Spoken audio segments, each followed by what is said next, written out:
Councilwoman Webb will first call. Thank you very much, Mr. Clerk. Just a couple of things. Sunday, I had the opportunity to join Council President Sobczak and Councilman Winooski in being the money changers at the LaGrange Festival for Pops and Beer, and it was a lot of work and a lot of fun. The day was gorgeous, and they had a good crowd, and so it was really fun. We were positioned close to the polka music, so we enjoyed ourselves tremendously. A couple of things. I've been asking the Department of Public Utilities to help me put together an update for the neighbors on the Shanty Creek project and the rains of July 4th that I indicated, July 3rd that I indicated, were so problematic for the neighbors in my council district. Kind of highlighted that. I drove through the neighborhood the following garbage day, and it was pretty clear to me that while the city said they got something like 100 or 150 calls for wet basements, probably those 150 wet basement phone calls came from my council district, from my neighborhood, based on what I saw on garbage pickup day following July 3rd, because everybody had basements, their basement contents out on their lawn. So we're going to have a hearing. We're looking at some potential dates. It'll be in the late part of July or early part of August. And I am going to try to get it broadcast far and wide in the neighborhood and try to do as much leafleting as we can to try to bring as many neighbors in to answer questions. So we'll have the administration there, and I'll be there on hand to answer questions. I was walking with two ladies in the neighborhood just last Thursday, and it was another one of those strong storms that came up, and we had walked down to the Shanty Creek by the creek, and we were standing there and the rain hit, and we came back, and it was clear that everybody was nervous in the neighborhood about a heavy amount of rain so quickly. And I looked out the window and I saw somebody from the sewer division come by, check the levels of the sewer immediately on Burnham, and I ran out to his car and I said to him, how long is this rain supposed to last? Are we going to be in trouble in this neighborhood again? He said, I looked at the radar, it looks like it's going to pass, the neighborhood should be okay, but I'll call you and let you know. The guy called and let me know. He called me that night and told me that everything was okay, that nothing had flooded in the neighborhood. And it meant a lot to me. I think his name was Ken. He was from the sewer department, and I'm very grateful to him for taking the time to do that. So we're monitoring that situation closely. The second thing is tomorrow in Councilwoman Brown's council district, we will be having basically an opportunity for the neighbors who are interested to express their thoughts on the dog park proposal from the administration. That'll be at 6:30 tomorrow at Monroe Methodist. I'll be there. This is not a requirement for members of the Youth Park and Recreation Committee to attend. It's simply just an airing and an opportunity to ask questions and express concerns. And we'll try to get through that in about an hour. That was at the request of the Ottawa Park Advisory Board. So we're going to try to put that particular issue to bed. And finally, I guess I would like to say a word about my lone no vote on the Marshall Melhorn $80,000 over 2 years from the general fund.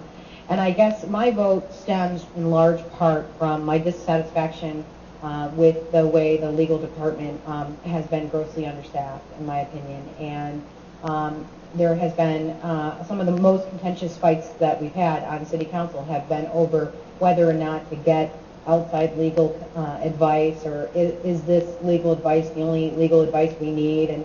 And times are much different, and I guess I would rather see the $80,000 spent on adding a body to the legal department in a permanent fashion.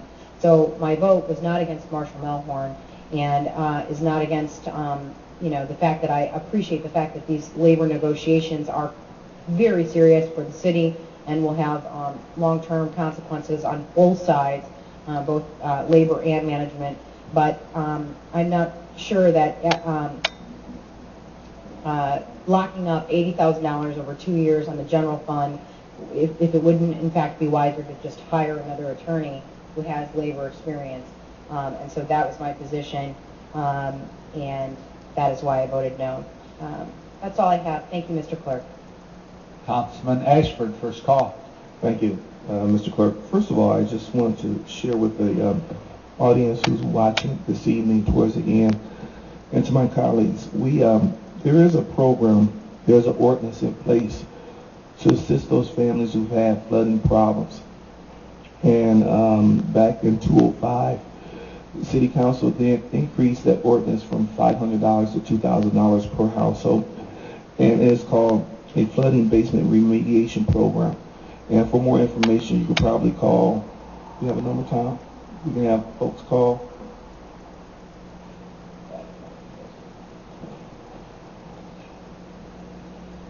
As they reach for that number, I'm just going to talk about. This is a great program. I know we've had more than our share of rain in the last 3 or 4 years. And I know last year that we ran out of money and we had to come back and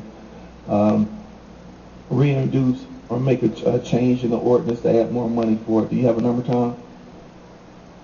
Okay, Mr. President. Yeah, that number is the Basement Flooded Grant Program. It's through the Engineering Services Division, and it's 245-1338. 245-1338. Thank you, and that's an excellent program that we encourage, our citizens and residents to utilize. And like I said, they can get them back up to installing some preventive instruments to avoid all that flooding in the future years to come. The second one is that this weekend we had 2 festivals. The LaGrange Festival was spearheaded, and we have another one called the African American Festival, which was a great parade and festival. And I was very fortunate because I was at the front of the parade. So when it started to rain, I was almost done. Those folks that were behind me got rained on. So isn't that right, Mr. President? We did. Yeah. And Ms. Brown and I didn't. But the point is, they changed the venue, they changed the location, and it still turned out to be great in spite of threat of rain, especially on Saturday afternoon. It turned out record numbers. So I just want to thank the folks who worked hard on that festival and that parade, and thank the volunteers because it turned out wonderful. Last but not least, I think I have Katie Bond's cell phone number, her office number on speed dial. And I know that she's working as hard as possible. But I'm still getting calls from a lot of empty houses, vacant lots where there's still high grass.